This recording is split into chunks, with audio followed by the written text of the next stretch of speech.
Honour killing का recently case आया था जहाँ पे एक वैश्या मैन को उसके रेडी वुमेन की फैमिली ने किल किया था।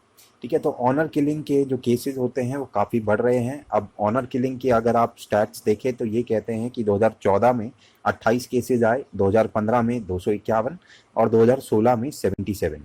ठीक है, अब ऑनर किलिंग में होता क्या है कि जब कोई अपनी कम्युनिटी के बाहर कोई कपल विवाह करता है तो उसकी फैमिली या उसके कम्युनिटी मेंबर्स उनको मार देते हैं, तो ये ऑनर किलिंग का होता है।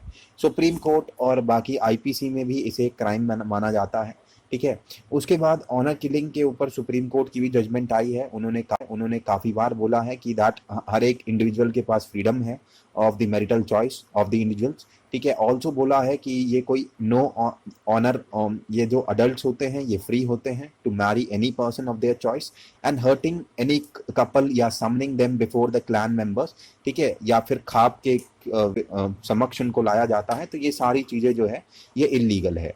अब उसको लेके हमारे 2010 में एक पार्लियामेंट एक लेजिस्लेशन भी लाया था, that was called prevention of crimes in the name of the honour and tradition bill 2010। ठीक है, अब ये जो था काफ़ी सारे उस दौरान केसेस आए थे ऑनर किलिंग को लेके, उनके कंट्रोल करने के लिए ये लाया गया था। ठीक है, और एक क्रिमिनल ऑफेंस क्लियर डिक्लेयर कर के बाद आप कह सकते हैं कि काफ़ी सारे केसेस रिपोर्ट हुए थे ऑनर किलिंग को लेके। तो ऑनर किलिंग के अभी तक केसेस जो रिपोर्ट होते थे हरियाणा, पंजाब, दिल्ली, वेस्टर्न यूपी से आते थे, पर अब ये पूरी कंट्री में विटनेस करे जाते हैं। इवन जो रिलीजियस लाइंस के ऊपर भी इंटर रिलीजन उसको भी ऑनर किलिंग का रूप दिया जाता है। ठीक है, उसके बाद एससी का जजमेंट था, that was in 2006 Lata Singh versus the state of UP के केस में। ये बोला गया कि जो भी इनको थ्रेटन करता है, इन कपल्स को जो कि अपनी कम्युनिटी के खिलाफ मैरिज करते हैं, उनके खिलाफ जो है एक्सटर्न जो भी इनको परेशान करता है, थ्रेटन करता है ऐसे कपल्स को, उनके खिलाफ जो है एक्सटर्न एक्शन लेने की जरूरत है। इवन ये भी बोला गया कि दैट हिंदू मैरिजेस एक्ट के अंदर आपके इंटरकास्ट मैरिजेस बैन नहीं है।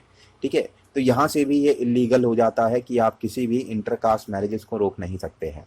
उसके बाद Bhagwan Das versus the Delhi in 2011 case में ये एससी ने बोला कि दैट ऑनर किलिंग जो हो ऑफ द रेयर केस में आपका एक कैटेगरी है ऑफ द क्राइम जो डिजर्व करता है डेथ पेनल्टी को।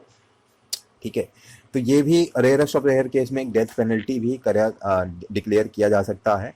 ठीक है, अब अब हम कुछ वे फॉरवर्ड देखते हैं कि इसका रिजोल्यूशन क्या है। कि सबसे पहले ये जो एससीज के प्रति जो हमारा जो डिस्क्रिमिनेशन है उसको हमें कम करने का जरूरत है, और इवन जो रिलीजन जो कन्वर्ट्स होते हैं उनको भी एक तरह से कॉन्फिडेंस में लेने का जरूरत है।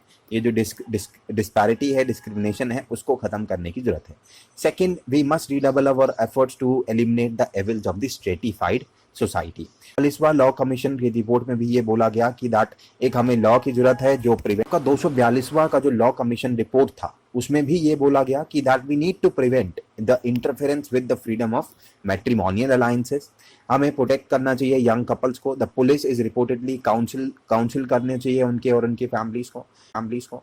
ठीक है, और जो उसके बाद हमारी administrators must be given full effect to prevent these such incidents. ठीक है, and there is a need to frame the guidelines. ठीक है, जो रिकॉग्नाइज करेगी ऑनर किलिंग को एज अ सेपरेट ऑफेंस। ठीक है, now centre should also examine the need for legislation to curb the killing in the name of the honour. ठीक है, तो ये हमारे कुछ रिकमेंडेशन है कि किस तरह हम इसको ऑनर किलिंग को खत्म करें। ठीक है, सबसे पहले डिस्क्रिमिनेशन को खत्म करना होगा, फिर जो सर्टिफाइड सोसाइटी है उसको एलिमिनेट करिए, फिर जो इंटरफेरेंसेज है वो नहीं करिए।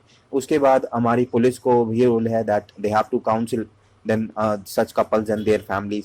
ठीक है, और एजुकेटर्स मत फुल पावर दी जाए अगेंस्ट दिस प्रैक्टिसेस। एंड उसके बाद we need to frame the guidelines कि किस तरह इसको एक सेपरेट ऑफेंस की डिक्लेयर किया जाए। ठीक है, तो ये हमारा ऑनर किलिंग को लेके था।